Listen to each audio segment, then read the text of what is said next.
Korma group, जो सोचता है वो करता है। आपके अपने सपनों का आशियाना। बिहार में पहले चरण का मतदान अब खत्म हो चुका है। दूसरे चरण के मतदान के लिए तैयारियां शुरू हो चुकी है। प्रचार प्रसार में लग चुके हैं सारे उम्मीदवार, जितने भी नेता हैं। ऐसे में गोपालगंज जिले के बैकुंठपुर विधानसभा क्षेत्र से एक खबर आती है, जहां कुछ दलितों को पीटा गया क्योंकि उन्होंने भाजपा को वोट कर दिया। जब इस मामले पर दिनेश लाल यादव निरहुआ से सवाल किया गया तो उन्होंने कहा कि आरजेडी के लोग डरे हुए हैं। उन्हें पता है कि फिर से एनडीए की सरकार बनने वाली है, इसीलिए अब वो गुंडागर्दी पर उतर आए हैं। बिहार की जनता अब तैयार है। पहले चरण में शानदार मतदान हुआ है और दूसरे चरण में भी हम लोग जनता के बीच जा रहे हैं। साथ ही निरहुआ ने खेसारी लाल यादव को लेकर भी बड़ा बयान दे दिया है। तो देखिए क्या कुछ कह रहे हैं दिनेश लाल निरहुआ इस वीडियो में। देखो भाई, सबका डिस्कस कर दूंगा।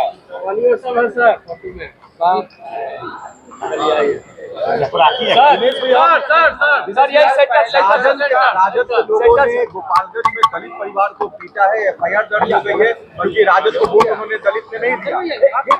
दलितों ने वोट नहीं दिया, इसलिए राजद के लोगों ने जमकर पिटाई की है दलितों। राजद के लोग घबराए हुए हैं और उनको पता है कि फिर से बिहार में एनडीए की सरकार बनने जा रही है। तो ठीक है, तो ये लोग गुंडागर्दी पे उतर गए हैं और बिहार की जनता तैयार है। बहुत अच्छी वोटिंग हो रही है। पहले चरण में इतना बढ़िया मतदान हुआ है, दूसरे चरण में भी हम लोग जनता के बीच जा रहे हैं। और जो जनता का झुकाव है, रुझान है, वो यही है कि जनता बिहार का विकास चाहती है। बिहार में जो विकास हो रहा है उसके साथ जनता है। तो इनको इनके गुंडागर्दी की जवाब जनता दे देगी, इसी चुनाव में देगी। दलितों के साथ देने वाले राजद पिटाई कर रही है वोट नहीं देने पर।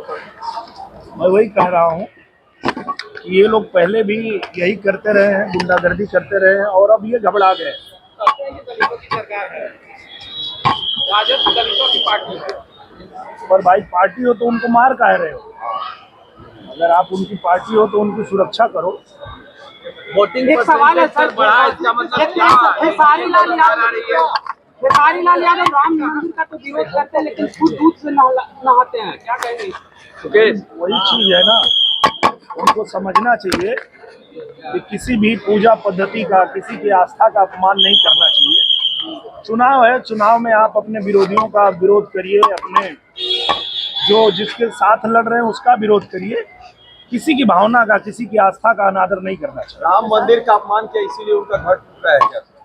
नहीं, घर नहीं टूट रहा है। अब तो चुनाव उनका हो गया, अब तो उनको सच बता देना चाहिए। अपने घर के बाहर जो एक शेड लगाए थे, तो कहीं भी कोई भी अगर अपने घर के बाहर, जहाँ अलाउड नहीं, अगर शेड लगाएंगे तो वो शेड हटाने के लिए नगर पालिका ने कहा होगा, तो उसको भी उन्होंने मुद्दा बना लिया कि उनका घर गिर रहा है। उनका घर नहीं गिर रहा है। और कहीं भी अगर अवैध निर्माण होता है तो उसको गिराया जाता है। तो उनके घर के बाहर जो एक शेड लगा था, उसको नगर पालिका ने कहा कि भैया इसको हटा लो, ये अवैध है, आप नहीं हटाओगे तो हम हटा देंगे। उसको भी ये मुद्दा बना लिए। बीजेपी कह रही है सर कि एनडीए के पक्ष में बम्पर वोटिंग हो रही है, लेकिन अभी मुकेश ने कहा है कि 2-4 दिन खुश होना का कुछ बोले, लेकिन से महागठबंधन की सरकार बनी। देखिए, बिहार में जिस तरह से एनडीए सरकार में बदलाव आया है, हम लोग पहले भी बिहार आते थे और बिहार की जो स्थिति थी उससे कोई अनभिज्ञ नहीं है। सबको पता है कि पहले बिहार की हालत क्या थी। आज बिहार ने विकास करना शुरू किया है एनडीए की सरकार में, और जनता भी इस बात को अच्छे से जानती है और जनता फिर से एनडीए की सरकार बना रही है। कितना सर?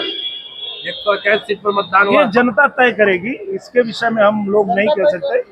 हमारा काम है जनता से अपील करना, बिहार की तरक्की के लिए अपील करना, बिहार के विकास के लिए अपील करना। बाकी जनता के हाथ में है, जो जनता करेगी उसको सब लोग स्वीकार करेंगे। सिन्हा जी के काफिले पे हमला हो रहा है।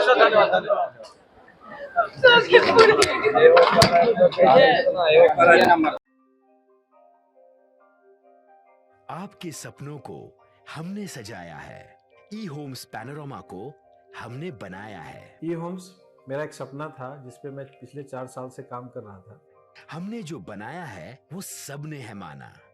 ई होम्स पैनोरमा में हो आपका भी आशियाना। और फाइनली हमने 2021 में इस प्रोजेक्ट को लॉन्च किया। बहुत लोग अप्रिशिएट कर रहे हैं कि पूर्णिया जैसे शहर में, बिहार के, एक तो बिहार की बात करें उसमें भी पूर्णिया जैसे छोटे जगह में इस तरह का लाइफस्टाइल देना, ये सुन के हम लोगों को बहुत अच्छा लगता है। ई होम्स में हमने कुछ और भी किया है, जैसे हम जिस जगह में रह रहे हैं हमारे फैमिली सिक्योर हो, उनको सिक्योरिटी का ध्यान में रखा है। आपकी सुविधा और सुरक्षा आपके लिए खास है, ये आपका विश्वास है। इसमें आर्टिफिशियल इंटेलिजेंस का 7 लेयर सिक्योरिटी का हमने इस्तेमाल किया है। लस ग्रीन कैंपस को बनाया है, यदि हमारा बाउंड्री वाल है तो वो वर्टिकल गार्डन है। ये जितनी भी फैसिलिटी होता है एक इंटरनेशनल टाउनशिप में, ई होम्स है, ये हम लोग विश्वास नहीं कर पा रहे हैं। जो भी हमारे मित्र दोस्त या जो भी हमारे बाहर के बाहर आते हैं तो हम लोगों को बहुत अच्छा सुनने को मिलता है और बहुत अच्छा क्रेडिट मिल रहा है। वो सारा हमने सिर्फ एक बिल्डिंग नहीं बनाया, हमें एक बहुत अच्छा लाइफस्टाइल दिया ई होम्स में, और मेरा एक सपना था जिसको मैं आज फुलफिल होते हुए देख रहा हूँ। ये आपका आवास है। ई होम्स पैनोरामा में अब आपका निवास है। E Homes Panorama, luxurious lifestyle redefined. Panorama group, जो सोचता है वो करता है। अगर ये वीडियो पसंद आई और वह बिहार के राजनीति और बिहारियत से सरोकार रखेनी तो सब्सक्राइब बटन दबा के चैनल के सब्सक्राइब कर ली। ओजे एगो घंटी बा, ओकरा बटन दबा देला से कुल सटीक और मारक खबर रुआ मुफ्त में मिल जाई। अगर रुआ पत्रकारिता के हमनी के नया प्रयोग में सहयोग कर चाहतानी तो ज्वाइन बटन दबा दी। पेटीएम नंबर नोट कर ली 9386816700।